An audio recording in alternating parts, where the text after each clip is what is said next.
Bom, nós vamos dar sequência neste dia 25 de abril, tanto agora pela manhã como à noite, na nossa temporada última de despedida, que é a temporada Paixão e Glória, da série Quatro Olhares, que estamos desenvolvendo há quase um ano aqui na Igreja Presbiteriana de Tambaú. Eu falei que é a temporada da despedida e não por coincidência, neste episódio, no episódio número 6, nós vamos falar sobre a despedida do Redentor.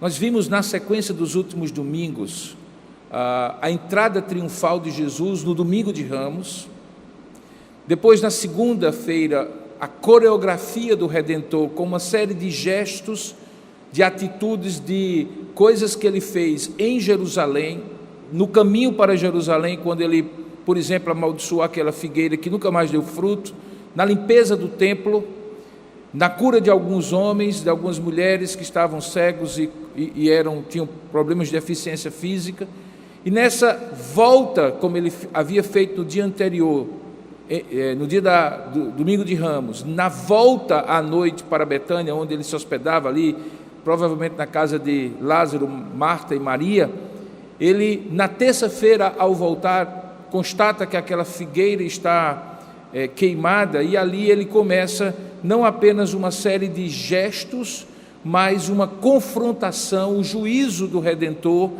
contra aquela religião que havia se descaracterizado completamente do chamado de Deus, quando ele convocou Abraão para uma terra prometida, e ali começou uma aliança especificamente com aqueles que viriam a ser o povo da aliança, os judeus, os hebreus na época do Antigo Testamento. Jesus condenou a hipocrisia, a formalidade, a deturpação, afrontou, obviamente, com a verdade, não de maneira como normalmente as pessoas afrontam nos dias de hoje, o sumo sacerdote. Nós entendemos domingo passado o que é que estava por trás daquela afronta ao sumo sacerdote e como aquilo acabou se tornando uma grande conspiração contra Jesus. Conspiração essa que tinha dois personagens, ou que teve dois personagens bastante importantes: o sumo sacerdote Caifás, que foi o conspirador de fora para dentro, que da sua própria casa fez todo o plano, inclusive com a intenção de não prender Jesus no dia da Páscoa, na festa da Páscoa, com medo da reação da multidão, mas o propósito de Deus prevaleceu, e como nós vamos ver, Jesus efetivamente foi o cordeiro imolado no dia daquela Páscoa para substituir todos aqueles rituais desde o Antigo Testamento. E o outro personagem, que foi do domingo passado à noite, Judas, não o conspirador, mas o traidor de dentro para fora, do círculo mais íntimo, mais interno do Redentor. Hoje, nós vamos ver, e tudo isso aconteceu domingo, segunda, terça e quarta, nós vamos ver, nesta chamada quinta-feira da Paixão, uma sucessão de eventos muito importantes, que nós estamos chamando de a despedida do Redentor. Eu fui olhar na internet como é que é uma boa despedida de alguém que se ama. Eu coloquei exatamente essa expressão, uma boa despedida. E o Google me deu milhares de sites com títulos bastante sugestivos, do tipo assim: 65 ideias para mensagens de despedida, 17 maneiras inteligentes de se despedir, 9 ideias criativas para se despedir, 58 frases de despedida para te ajudar na hora do adeus, e assim por diante. E eu achei interessante que todas elas, obviamente, pressupõem que despedir-se de alguém seja algo que envolve sentimentos contraditórios. Há uma sensação de perda natural, que envolve tristeza, saudade, angústia, muitas vezes, porque o convívio da pessoa com quem você está se despedindo, ou de quem você está se despedindo, era bem visto, era bom, fazia bem, tanto para ele, possivelmente, como para você que sente a dor da perda, da despedida. Jesus também teve um momento de despedida dos seus discípulos. Na verdade, nós poderíamos falar vários momentos de despedida, tanto em vida, como depois de ter morrido e ressuscitado, o que o torna, de certa maneira, uma despedida, ou que torna uma despedida completamente diferente, porque todos nós nos despedimos enquanto temos vida, mas Jesus continuou tendo vida mesmo depois de morto, quando ele ressuscitou e hoje é assunto aos céus. Talvez o primeiro momento em que Jesus começa a se despedir dos seus discípulos acontece em Mateus capítulo 16, e eu digo quando ele começa a despedir-se claramente dos seus discípulos. Lembra que ele pergunta aos seus discípulos: o que é que as multidões dizem que o Filho do Homem é? E eles respondem uma série de respostas relacionando Jesus com algum dos profetas. E aí ele então se vira para os seus discípulos e diz: tu e vós, quem dizeis que eu sou? E aí acontece aquela chamada confissão petrina. Pedro toma a frente e diz: tu és o Cristo, o Filho de Deus vivo. Ato contínuo, Jesus diz: pois eu edificarei a minha igreja e as portas do inferno não prevalecerão contra ela. E então, lá no capítulo 16, verso 21, Mateus registra o seguinte: que desde aquele tempo, Jesus começou a dizer, ou a mostrar claramente a seus discípulos que era necessário que ele fosse a Jerusalém e sofresse muitas coisas por parte dos anciãos e principais sacerdotes e escribas, e fosse morto e ressuscitasse ao terceiro dia. Eu chamo a sua atenção para o advérbio de modo, claramente. Jesus começou a dizer claramente. Por quê? Porque antes Jesus já havia, com algumas expressões veladas, vinha preparando os seus discípulos, predizendo a sua morte e ressurreição. Para ficar somente no livro de Mateus, um dos olhares, se você for lá a Mateus capítulo 9, verso 15, Jesus, por exemplo, usa a analogia de um noivo que se despede dos seus convidados. Diz assim: respondeu-lhe Jesus: podem acaso estar tristes os convidados para o casamento, enquanto o noivo está com eles na cerimônia? Pois bem, diz ele, dias virão, contudo, em que lhes será tirado o noivo, e nesses dias hão de jejuar. E uma crítica, porque os discípulos de Jesus não jejuavam. E ele diz: olha, eu sou o noivo, enquanto eu estiver com eles, eles têm motivo de se alegrar. Jejum é arrependimento, é tristeza, é dor. Eles só vão fazer isso quando eu me despedir deles. Jesus se coloca como de fato é do noivo que se despede.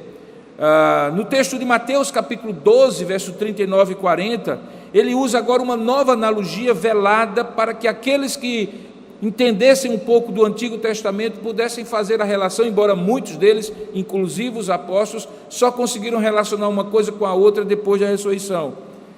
Ele diz no versículo 39 e 40 do capítulo 12 o seguinte: uma geração má e adúltera, se referindo àqueles ali que estavam, pede um sinal de que ele era o Filho de Deus, era o Messias. Mas nenhum sinal lhe será dado, dizia Jesus, senão do profeta Jonas. Ele fazia uma alusão àquele profeta. E qual era a alusão, qual era o comparativo? Porque assim como esteve Jonas 3 dias e 3 noites no ventre do grande peixe, quem conhece a história sabe disso, Deus havia enviado Jonas para Nínive, e ele foge para o mar e vai na direção de Tarsis, na direção oposta. E a história é conhecida até das crianças: um grande peixe engole Jonas, ele passa 3 dias no seu ventre, e depois o peixe o vomita na direção que ele deveria ir e que ele estava fugindo. Jesus então diz: olha, assim como esteve Jonas 3 dias e 3 noites no ventre do grande peixe, assim o Filho do Homem estará 3 dias e 3 noites no coração da terra, referindo-se ao tempo que ele fica morto até ser ressuscitado no domingo. Portanto, Jesus já vinha num crescente, dando sinais de que o Filho do Homem seria entregue aos principais anciãos e sacerdotes. E no texto de Mateus ele diz isso claramente. No entanto, naquela quinta-feira, especialmente da Semana da Paixão, em que uma sucessão de eventos acontece, a marca distintiva daquele dia, assim como de outros dias, foi a coreografia, a entrada triunfal, o juízo e a traição. Aqui é a despedida do Redentor. Ela acontece ao redor de uma mesa com os seus 12 apóstolos, na última Páscoa que eles celebram juntos e que vai se tornar na grande ceia do Senhor, a Santa Eucaristia. Todos os 4 olhares, Marcos, Mateus, Lucas e João, registram esse momento da quinta-feira da paixão. Mas aquele que tem a narrativa mais extensa e detalhada é o apóstolo João. Ele chega a dedicar 5 capítulos inteiros do seu evangelho. E é lá que eu convido você a abrir a sua Bíblia em João capítulo 14, para que você então possa acompanhar esse texto da Sagrada Escritura. João capítulo 14, a despedida do Redentor. Diz assim a palavra de Deus: não se turbe o vosso coração, credes em Deus, crede em mim também. Na casa do meu pai há muitas moradas, se assim não fora, eu vou-lo teria dito, pois eu vou preparar-vos lugar. E quando eu for e vos preparar lugar, voltarei e vos receberei para mim mesmo, para que onde eu estou, estejais vós também. E vós sabeis o caminho para onde eu vou. Disse-lhe Tomé: Senhor, não sabemos para onde vais, como saber o caminho? Respondeu-lhe Jesus: eu sou o caminho, e a verdade, e a vida. Ninguém vem ao Pai, senão por mim. Se vós me tivesseis conhecido, conheceríeis também a meu Pai, pois desde agora o conheceis e o tendes visto. Replicou-lhe Filipe: Senhor, mostra-nos o Pai, e isso nos basta. Então Jesus lhe disse: Filipe, há tanto tempo estou convosco, e não me tens conhecido? Quem me vê a mim, vê o Pai. Como dizes tu, mostra-nos o Pai? Não crês que eu estou no Pai, e o Pai está em mim? As palavras que eu vos digo, não os digo por mim mesmo, mas o Pai que permanece em mim, faz as suas obras. Crede-me que estou no Pai, e o Pai em mim. Crede, ao menos por causa das mesmas obras. Em verdade vos digo que aquele que crê em mim fará também as obras que eu faço, e outras maiores fará, porque eu vou para junto do Pai. E tudo quanto pedirdes em meu nome, isso farei, a fim de que o Pai seja glorificado no Filho. Se me pedirdes alguma coisa em meu nome, eu o farei. E se me amais, guardareis os meus mandamentos. E eu rogarei ao Pai, e Ele vos dará outro Consolador, a fim de que esteja para sempre convosco, o Espírito da verdade, que o mundo não pode receber, porque não o vê, nem o conhece. Vós o conheceis, porque Ele habita convosco e estará em vós. Eu não vos deixarei órfãos, voltarei para vós outros. Ainda por um pouco, e o mundo não me verá mais. Vós, porém, me vereis, porque eu vivo, e vós também vivereis. Naquele dia vós conhecereis que eu estou em meu Pai, e vós em mim, e eu em vós.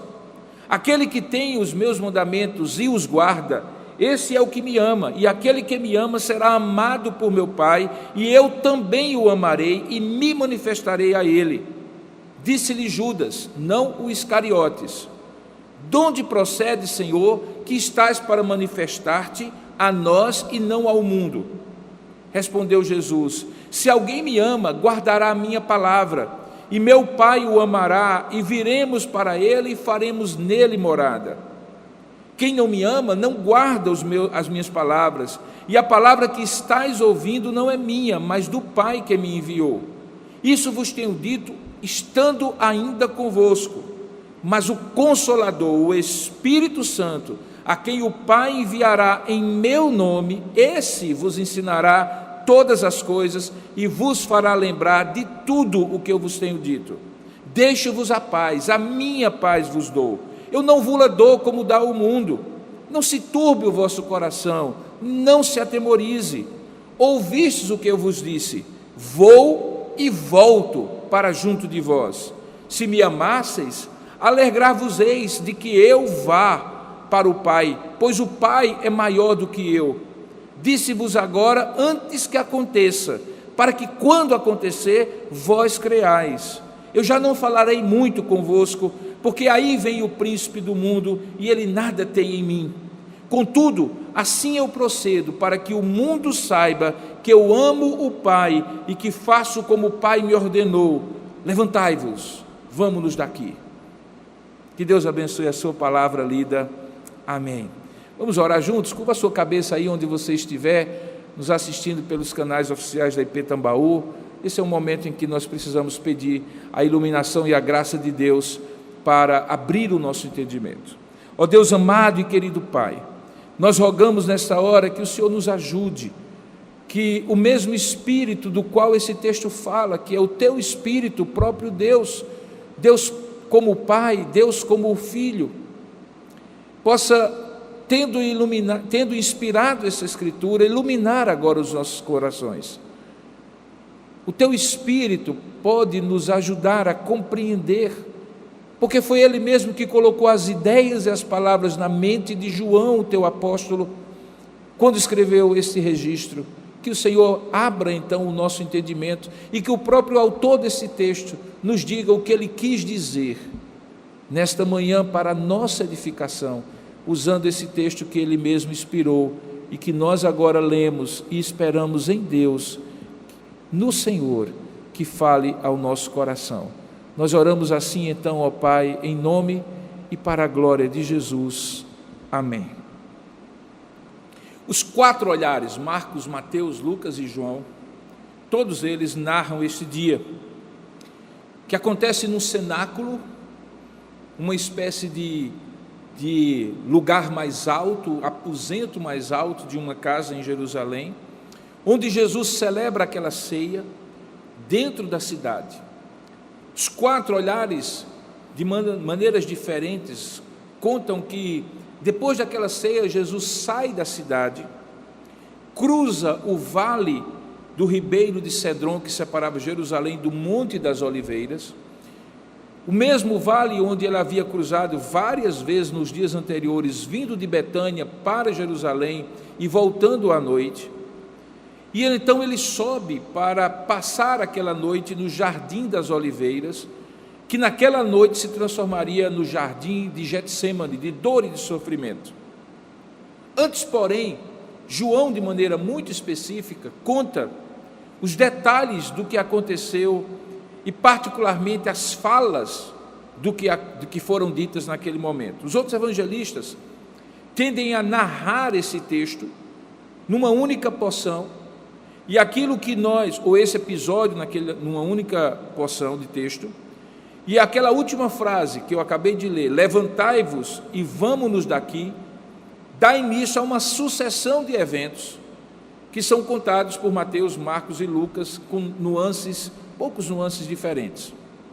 Mas João é como se ele contasse nesse capítulo 14 os diálogos que acontecem naquele momento, que nós não sabemos precisar muito bem se aconteceram durante a refeição, um pouco antes, na parte final da refeição, na parte inicial, mas certamente aconteceram como acontece numa refeição, em que bocados de comida e diálogos acontecem, e assim aconteceu com Jesus e os seus discípulos. No capítulo anterior, já havia João registrado aquela chamada cerimônia do lava-pés, sobre a qual eu já preguei nesses últimos dias, em que Jesus prepara aqueles discípulos para o exercício da humildade, mas também adverte na sequência de que entre eles havia um traidor. Perceba que tudo isso envolve aquele momento, num momento de fortes emoções, como toda despedida tem. E nessas fortes emoções, João registra o diálogo a partir de 3 perguntas que são feitas. A primeira delas de Tomé, quando ele pergunta: Senhor, não sabemos para onde vais, como saber o caminho? A segunda de Filipe, que na verdade mais do que uma pergunta é um pedido, quando ele diz: Senhor, mostra-nos o Pai e isto nos basta. E a terceira de Judas, que não é Iscariotes, mas Judas Tadeu, Judas o gêmeo, um dos discípulos e apóstolos de Jesus, que ele pergunta finalmente: de onde procede, Senhor, que estás para manifestar-te a nós e não ao mundo? Eu gostaria de usar a sequência dessas 3 perguntas para demonstrar justamente que foram essas as 3 ênfases que João, no seu olhar, teve em mente, inspirado por Deus, obviamente, para registrar esse capítulo 14 do seu Evangelho, que acontece ali naquela última ceia, e que eu estou chamando de despedida do Redentor. Depois daquilo ali, quando Jesus se levanta e diz: levantai-vos e vamos-nos daqui, como ele mesmo já tinha previsto, pouca coisa ele teria a mais para falar. No versículo anterior ele diz: já não falarei muito convosco, porque aí vem o príncipe do mundo. Ele se referia àquela noite de agonia, que seria interrompida pela traição de Judas e a chegada dos capitães do templo com aquela turba que prende Jesus e o leva de madrugada ainda para ser julgado por Caifás. Esse príncipe do mundo obviamente se refere a Satanás, porque Jesus diz: ele nada tem em mim. Então, antes que isso aconteça, que ele sai daquele cenáculo, João, o discípulo mais próximo de Jesus, aquele sobre o ombro de quem sobre o ombro de Jesus ele inclinou a sua cabeça, narra essa história como um verdadeiro insider, alguém que está dentro da narrativa, com muitos detalhes. E é ele que registra essas 3 perguntas. A primeira de Tomé: como saber o caminho? A segunda de Filipe: mostra-nos o Pai. E a terceira de Judas Tadeu, falando sobre como é que o Senhor vai manifestar-se a nós e não ao mundo. No entanto, perceba que o texto começa com uma exortação consoladora de Jesus, dizendo: não se turbe, não se angustie o vosso coração, porque se vocês creem em Deus, creiam agora também em mim. E Jesus então fala que ele haveria de ir para o Pai, para construir muitas moradas, e essa morada, que é obviamente o céu, estaria sendo preparada para que, quando ele voltasse, e aí ele já prevê a sua volta, ele também pudesse receber nelas os seus para um lugar eterno.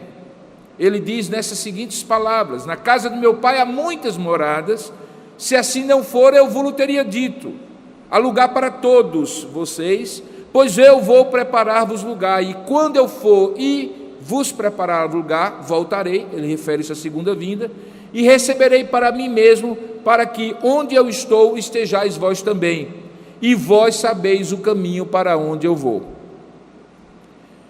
É nesta hora, quando ele fala do caminho para onde ele vai, que Tomé, que depois iria ficar notável na história como o sujeito que não creu em Cristo ressuscitado, porque não viu até que viu, ou melhor, ele não creu até que viu as marcas do lado, nos pés e nas mãos de Jesus. Ele então pergunta: Senhor, não sabemos para onde vais, como saber o caminho? Veja, a ideia de caminho é a ideia de uma continuidade, concorda comigo? Quando eu estou parado no lugar, é um ponto, não é um caminho. Quando eu me desloco do caminho daqui para o meu gabinete pastoral, é um caminho. Quando eu pego um voo e viajo 3 horas e meia para São Paulo, é um caminho aéreo, mas é um caminho. Portanto, tem uma sequência de um ponto de partida e de um ponto de chegada. Mas o caminho também, por causa justamente disso, é uma metáfora para a vida. Quando se fala do caminho da vida, está se falando da existência. Aqui Jesus está falando do caminho que eles também trilhariam e já estavam trilhando, e que era o mesmo caminho de vida, de existência, que ele agora também iria para a sua reta final do ponto de vista da encarnação, morte e depois ressurreição. Essa é a razão porque Paulo, quando escreve a ressurreição, na primeira carta, no capítulo 15, deixa muito claro que Jesus é as primícias da ressurreição, o primeiro que ressuscita para nunca mais morrer, sendo o primeiro de uma sucessão. Ele diz assim: e porque Cristo ressuscitou, nós também ressuscitaremos, falando justamente desse caminho para essa morada celestial. Quando Jesus então afirma isso, a pergunta de Tomé: não sabemos para onde vais e qual é o caminho para esta, porque nós não sabemos para onde vais e, portanto, não saberemos como chegar, porque quando alguém não sabe para onde vai, obviamente não sabe o caminho de como chegar. Jesus então afirma, no versículo 6, uma das suas mais famosas frases, e que é o primeiro aspecto do que eu gostaria de chamar a sua atenção. Ele diz assim: respondeu-lhe Jesus: eu sou o caminho, a verdade e a vida, e ninguém vem ao Pai senão por mim. Eu chamo a sua atenção para que, num português mais claro, o que Jesus estava dizendo era: eu sou exclusivamente eu sou o caminho da verdadeira vida. Ele estava se despedindo. A despedida implicaria numa morte, mas a ênfase de Jesus para os seus discípulos é que aquela morte não seria capaz de extinguir a vida,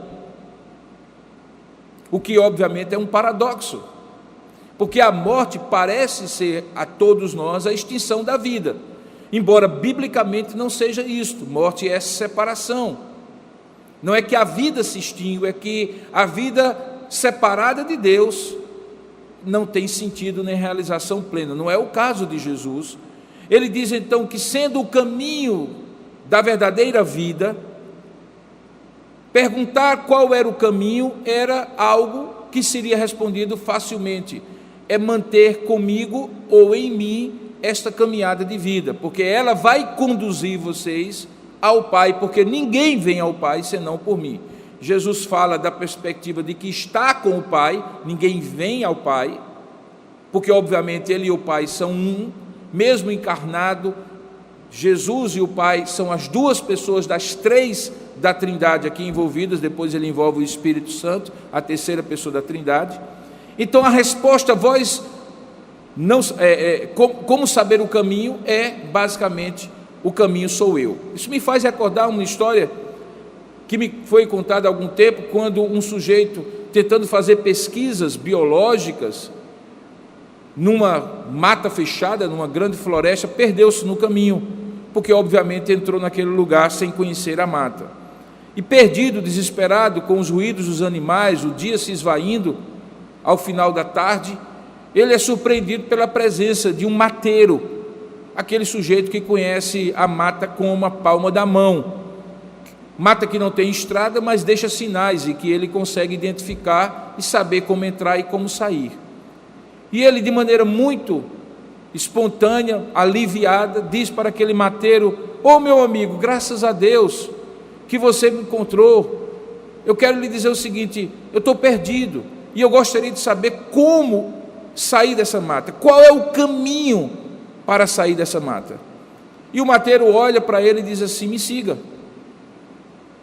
E aquele homem, que não estava necessariamente nos seus planos seguir a alguém, um homem simples, sem conhecimento aparente como ele, que era um doutor em biologia, começa a seguir aquele homem, e entra para um lado, abre uma picada para o outro, árvore grande de um lado, árvore pequena do outro, desce ladeira, sobe ladeira, e chega um determinado momento que ele diz assim: qual é o caminho da saída? E o mateiro repete: me siga. Isso acontece algumas vezes ao longo daquela noite, até que no amanhecer do dia, aquele homem, depois de toda aquela caminhada na mata, vê que a mata agora se abre para uma grande clareira, e enfim ele pode sair. A lição que fica para aquele homem é que não é um caminho que alguém ensina, o caminho da saída da mata, mas é o mateiro que é o caminho. Jesus está dizendo basicamente isso: eu sou o caminho, eu sou a existência plena, eu sou a verdadeira vida, e mesmo que daqui a pouco vocês me vejam mortos, saibam, eu sei para onde estou indo. A casa do meu Pai há muitas moradas, e vocês também sabem. E se vocês querem saber o caminho, porque Tomé, você disse que não sabe qual é o caminho, eu sou o caminho, me sigam na mata. É justamente isso que depois Jesus vai detalhando nos versículos seguintes, quando diz assim: se vós me tivesseis conhecido, e lembra que conhecer não é saber, é conviver, é experimentar, é ser transformado por aquilo que se conhece, vocês também conheceriam a meu Pai. Mas na verdade, desde agora vocês o têm conhecido e o tendes visto. E aí Jesus entra na segunda parte do seu discurso, de despedida para aqueles homens. Porque, diante da afirmativa que, se eles tivessem conhecido Jesus, eles conheceriam o Pai, Filipe faz a segunda pergunta, ou o segundo pedido, digamos assim, dizendo assim: Senhor, mostra-nos o Pai, e isso nos basta. Eu quase que sinto uma certa nota de desapontamento quando Jesus, então, no segundo aspecto desse seu discurso de despedida, mostra a sua identificação plena com o Pai. O primeiro aspecto é que ele é o único caminho para a verdadeira vida. O segundo aspecto é que ele e o Pai são um. O que ele diz assim, com um certo desapontamento que quase consegue pular do texto para nós. Ele diz: Filipe, há tanto tempo eu estou convosco e vós não me tendes conhecido? Quem me vê a mim, vê o Pai. Como dizes, mostra-nos o Pai? E aí Jesus desenvolve argumentos para mostrar que, se de fato Filipe e os seus discípulos tivessem conhecido a ele, não apenas sido informados, não apenas sido impressionados pelos milagres, sinais e prodígios que ele fez, não apenas tendo se admirado pelos discursos que Jesus fez, pelos sermões que ele pregou, não apenas impactado pela proposta transformadora do seu evangelho, se eles tivessem já naquele momento tido essa experiência, eles perceberiam. Veja, o primeiro argumento que Jesus usa é que ele e o Pai são um, e quem vê ao Pai vê a ele, porque as obras que ele faz são as mesmas obras que o Pai fez e continua fazendo. Ele diz assim: não crês que eu estou no Pai e que o Pai está em mim? As palavras que eu vos digo, não as digo para mim mesmo, mas o Pai que permanece em mim faz as suas obras. Ele está falando dessa relação entre coerência do que se fala e coerência do que se faz. Ele diz: da mesma maneira como o Pai é coerente, de modo que as suas palavras se concretizam nas obras que ele faz, eu tenho demonstrado essa coerência. Que as palavras que eu prego, que eu falo, que não vêm de mim, vêm do Pai, são coerentes com as obras que eu faço, que também não vêm de mim, mas vêm do Pai. E ele desenvolve isso. Ele diz: crede-me então, Filipe, que eu estou no Pai e o Pai em mim, crede ao menos por causa das mesmas obras. Jesus está usando o argumento de que contra fatos não há evidências. Isso inclusive já havia sido reconhecido por outros. Alguns se dirigiam a Jesus e diziam assim: Senhor, nós sabemos que tu vens do Pai, porque ninguém que não venha do Pai faz as obras que tu tens feito. Portanto, as obras eram os fatos incontestáveis que Jesus e o Pai eram um só, porque as obras eram as mesmas. Ele continua dizendo: em verdade vos digo que aquele que crê em mim fará também as obras que eu faço, e outras maiores farás, porque eu vou para junto do Pai. Não somente as minhas obras são as obras do Pai, mas uma vez crendo em mim, as suas obras, Filipe, no futuro, quando eu estiver com o Pai, também serão as obras do Pai. Jesus desenvolve isso, e então ele introduz a ideia de que nessa despedida o sentimento de orfandade, de tristeza e de angústia deles seria suprido pela presença do Consolador. Um pouco mais na frente ele diz: e eu rogarei ao Pai e ele vos dará outro Consolador. Esse Consolador nós sabemos que é o Espírito Santo, cuja ideia, cuja obra vai ser desenvolvida no capítulo 15, quando Jesus fala da videira verdadeira, e depois desenvolve a ideia do Consolador, e no capítulo 16, quando ele fala da obra do Espírito Santo. Essa seção do Evangelho de João termina no capítulo 17 com a oração sacerdotal de Jesus. Mas quem é esse Consolador que ele chama de Espírito da Verdade? Primeiramente é preciso que você lembre que o termo que Jesus usa para outro Consolador não é a ideia de outro de natureza diferente. Não é heteros, o termo para outro em grego, quando você quer falar de uma coisa que é diferente da outra. Daí vem a ideia de heterodoxia, uma coisa diferente da outra. É a palavra homoios, que significa outro de mesma natureza, como a palavra homogêneo. Quando você pega duas substâncias que conseguem realmente ter a mesma polaridade, as mesmas características físico-químicas, e você mistura, e então elas são homogêneas. Não é como a água e o óleo, por exemplo, que tem polaridades diferentes. O que Jesus está dizendo é que esse outro Consolador, que é o Espírito Santo, seria e faria aquilo que ele fez e foi até aquele momento para os seus discípulos.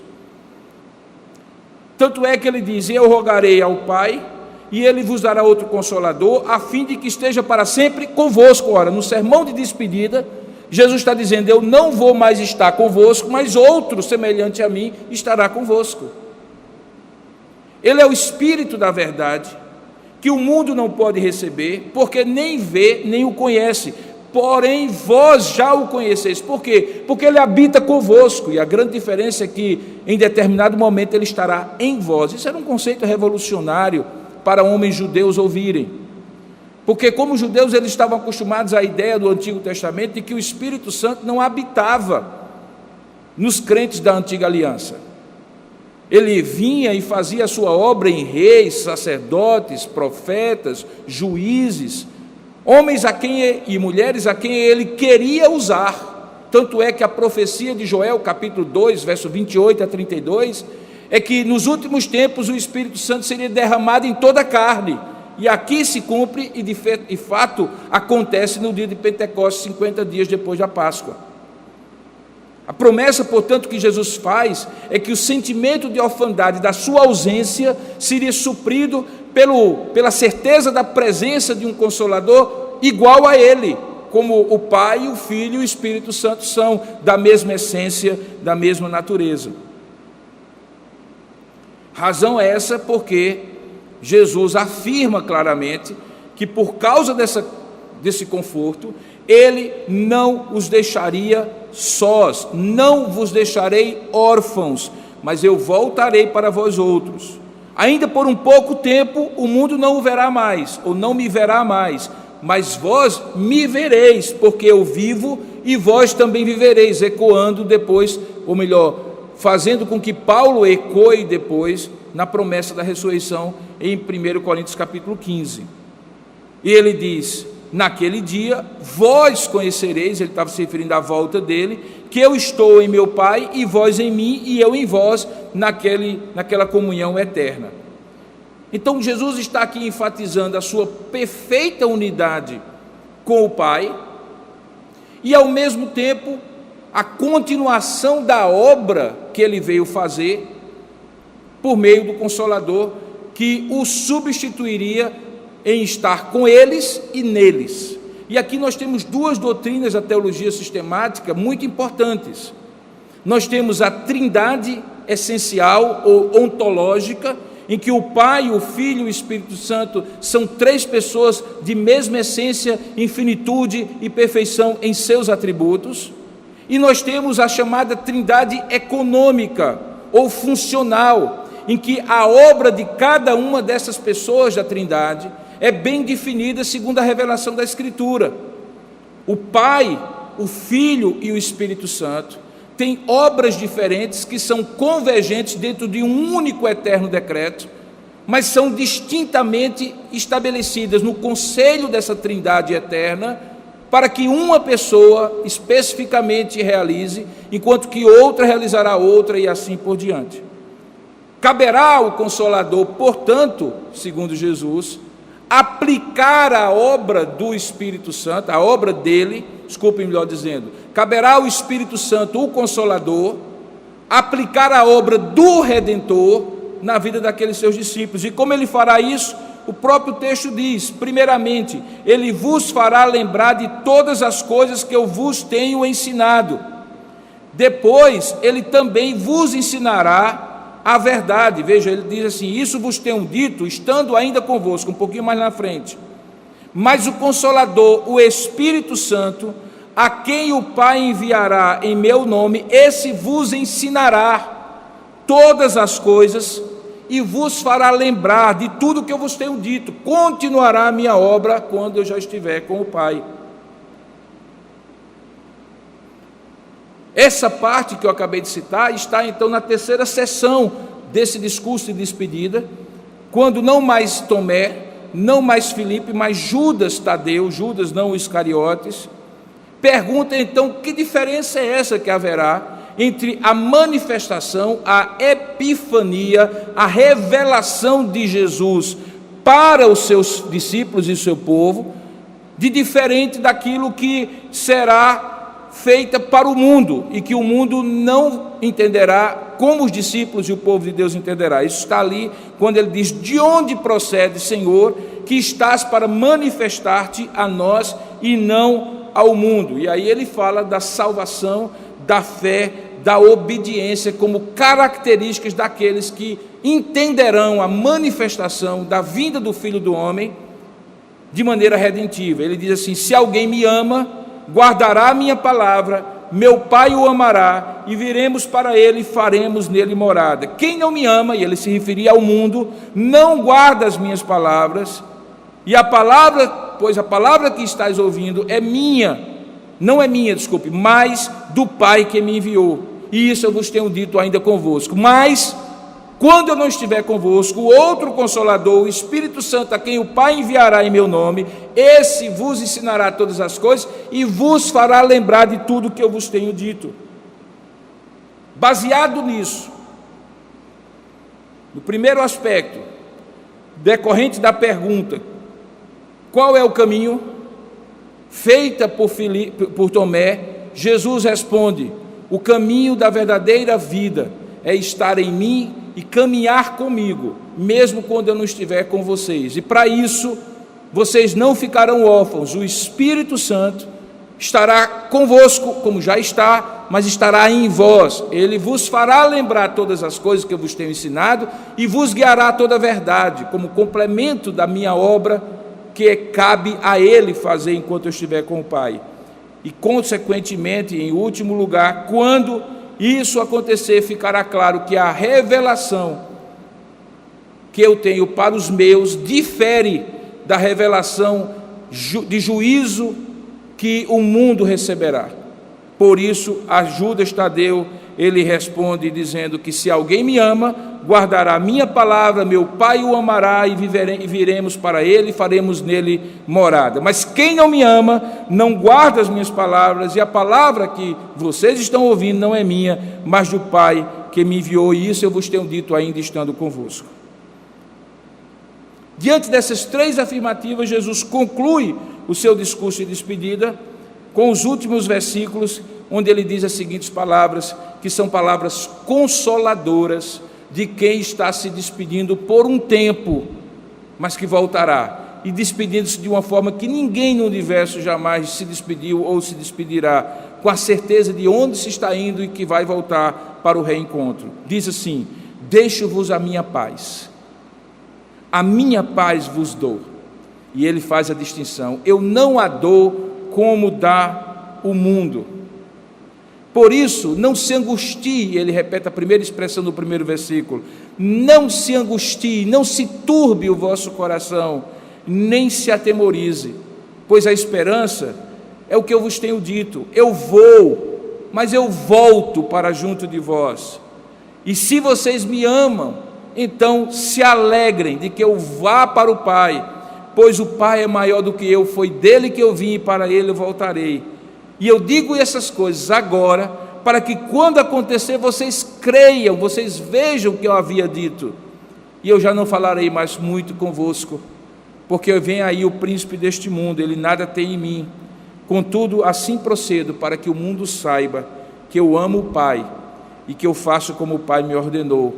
E aí ele diz: vamos, levantem-se, vamos daqui.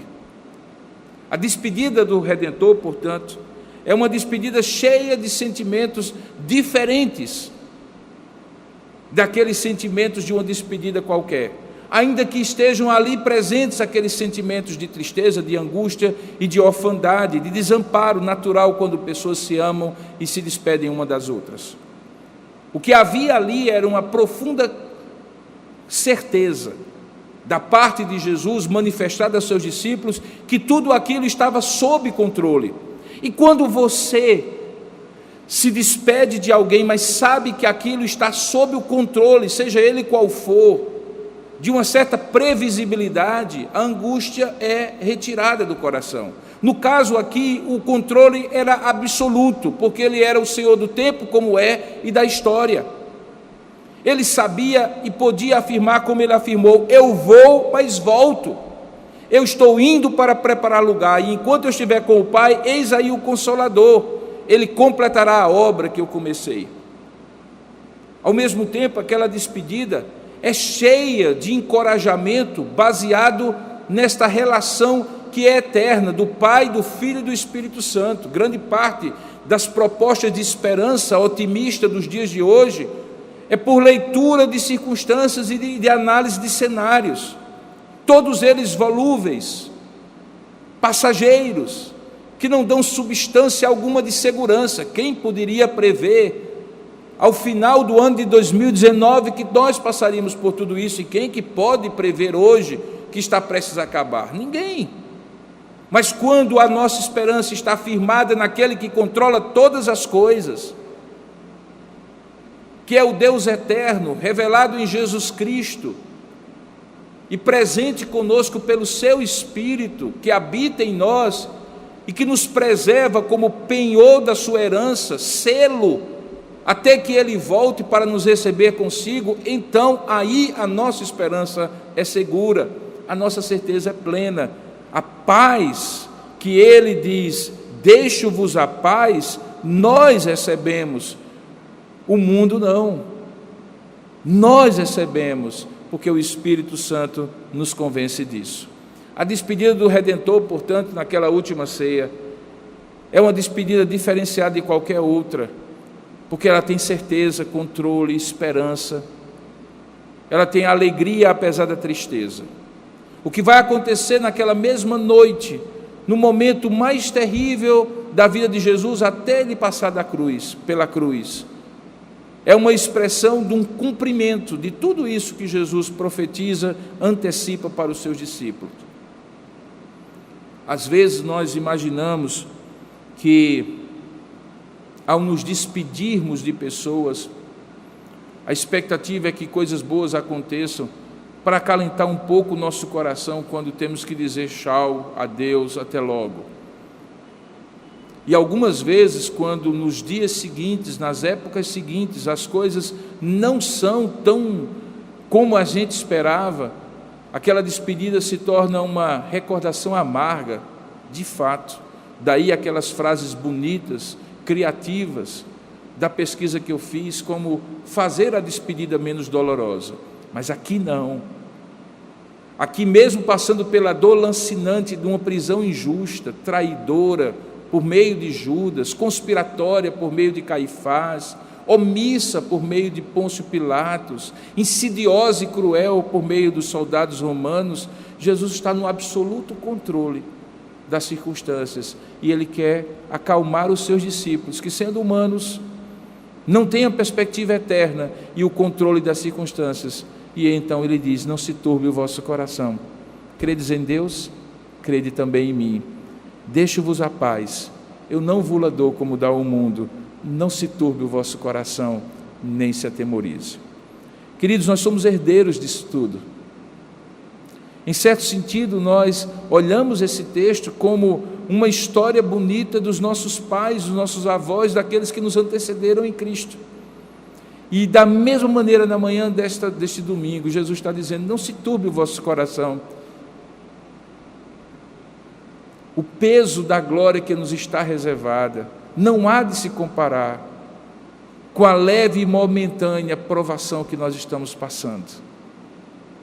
Ora, se ela não é tão sentida como leve e momentânea, imagine como nós não podemos prever que peso de glória é esse que está nos reservado. A razão porque é dito que nem olhos viram, nem ouvidos ouviram, nem jamais penetrou em coração humano o que Deus tem preparado para aqueles que o amam. É essa esperança que nos sustenta, é esse Espírito que nos acalenta, é esta promessa que nos guia. Que Deus abençoe a sua vida nesta manhã e lhe faça cheio de esperança, porque a despedida do Redentor não foi para sempre. Ele vai e foi, mas Ele volta e está prestes a voltar. Que Deus o abençoe. Amém. Ó Deus amado e querido Pai, acalenta-nos com esta certeza. Faz-nos ouvir, não se turbe o vosso coração. Credes em Deus, crede também em mim. Faz-nos lembrar, deixo-vos a paz, a minha paz vos dou. Eu não vou-la dou como dá o mundo. Faz-nos lembrar nesses tempos difíceis, dessa travessia desafiadora da pandemia na qual estamos. Que quando faltarem motivos para a esperança, para a paz, perturbadora seja a circunstância que a corrompa como paz que o Senhor já nos deu em Cristo, que esta renovação de promessas, lembradas pelo Teu Espírito, como é obra dEle, como Consolador, faz ao nosso coração, elas nos tragam paz, esperança, serenidade diante das circunstâncias. Nada foge ao Teu controle. Ministra isso ao coração daqueles que ouviram e que ouvirão esta palavra. E agora despede-nos com a bênção do Senhor, o Pai, o Filho e o Espírito Santo. Que a graça do nosso Senhor e Salvador Jesus Cristo, o amor do nosso Deus e bendito Pai, o poder, a comunhão e a consolação do Santo Espírito de Deus, repouse sobre sua vida, meu irmão, minha irmã, e sobre todo o povo de Deus na face da terra, desde agora e para todo sempre. Amém.